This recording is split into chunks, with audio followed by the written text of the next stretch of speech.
Հետևաբար, ես ուզում եմ ասել պատվարժան դատան, խոսքս ամփոփեմ, որովհետև շատերն են ուզում խոսել, խոսքս ամփոփեմ։ Եվ այո,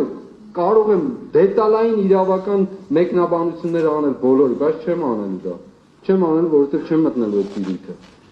Խոսքս ամփոփելով ուզում եմ ասել հետևյալը։ Այս գործը, ես առաջին անգամ եմ ասում սա,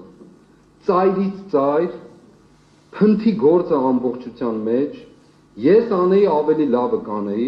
ավելի ճիշտ կանեի, 7 ամսվա գործընթացը ավելի ճիշտ կտանեի, ավելի ուղիղ կտանեի,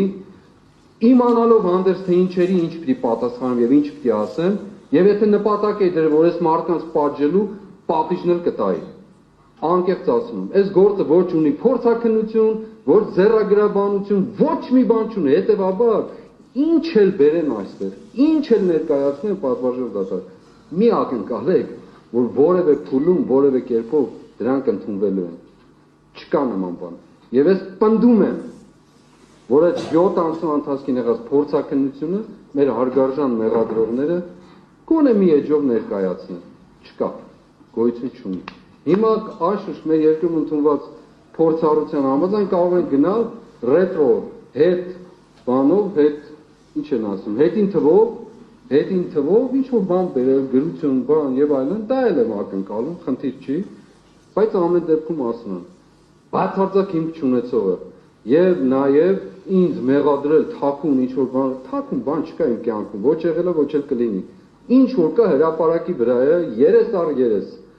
ամբողջ տեսանյութերով էլ փողոցում էլ իմ տան մեջ էլ հազարավոր մարդիկ եմ ընդունել ճանապարհել,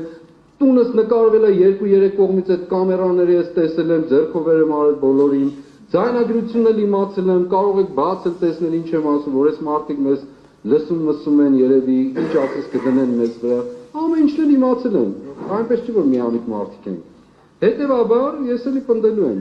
չկա փորձաքննություն, չկա ձեռագրաբանություն, ուրեմն չկա գործ։ Այս բոլորը դատարկ բաներ են։ Շնորհակալություն։